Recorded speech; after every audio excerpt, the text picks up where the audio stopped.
we're talking about a review of graphing linear equations in several different forms. The first one is slope-intercept form, which is y equals mx plus b, where m stands for your slope and b stands for your y-intercept. So if we look at this equation, we have a slope, an m, of 1/5, and a y-intercept, a b, of positive 3.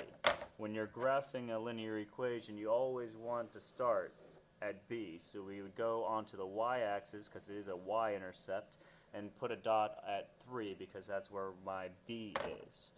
From the slope, or from the y-intercept, we want to go the slope. And the slope is made up of two parts.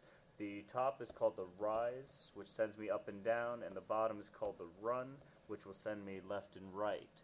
So from the b, from the 3, I want to rise 1, so I'll go up 1 and run 3. 1, 2, 3, 4, 5. That'll get me a new point on the line, but you know, that's not really all that great. At 2 points does make a line, but it could be a little bit inaccurate. So what I like to do is not just do 2 points, but try to do more slopes as possible. You see, I can't go up and over this way, but I can switch the direction of both. Instead of rising positive 1, I'm going to rise a negative 1 and run a negative 5. And that'll get me my third point on the line. And 3 points make a line a little bit straighter than just 2 points. That's just a preference of mine. It helps me to draw it a little bit straighter without curving it. And this is the graph of the line y equals 1/5 x plus 3. Now, not all lines are given in slope-intercept form. So like this one, for instance, is in standard form. And standard form is ax plus by is equal to c. I like to convert the equations into slope-intercept form from standard form, and to do that, all I need to do is solve the equation for y. That is, get y by itself. So I need to subtract 9x from both sides, and that'll get me a negative y is equal to a negative 9x minus 5. Remember, we cannot combine the 9 and the 5 together because x's and numbers are not the same thing. It's not solved for y yet. I need to get rid of this negative, which is really a negative 1. And we can do that by dividing both sides by a negative 1. We want to divide everything. You cannot just divide the 9 or divide the 5 by negative 1. You have to divide it all. So y is equal to negative 9 divided by negative 1 is positive 9x. Negative 5 divided by negative 1 is positive 5. And we'll need to graph this. So we want to start at our y-intercept again, which is a positive 5.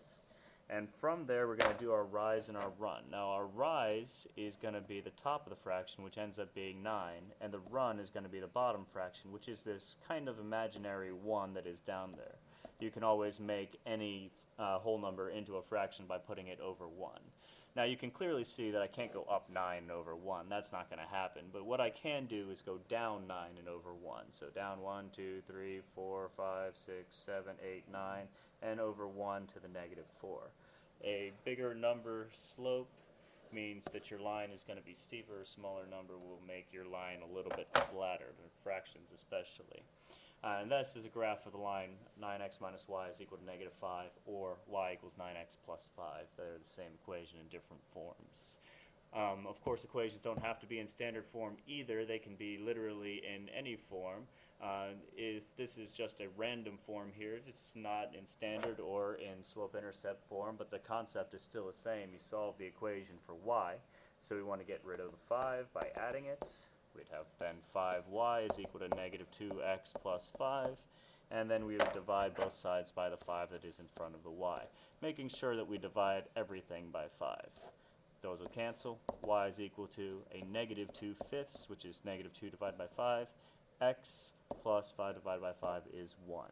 And this is the equation that we'll then graph. Start at positive 1. That is on your y-axis. You put a dot at 1. And then we'll do the rise and the run. Rise of negative 2 and run of positive 5. So that'll send me not up 2, but now down 2. And positive 5 will go to the right. 1, 2, 3, 4, 5. And this is the second point on the line. Of course, we can do it backwards of positive 2, negative 5, 1, 2, 3, 4, 5, and this would be a third point on the line, just to make my line a little bit more accurate. And this would be the graph of the equation 5y minus 5 is equal to negative 2x, which is in slope-intercept form, y equals negative 2/5 x plus 1.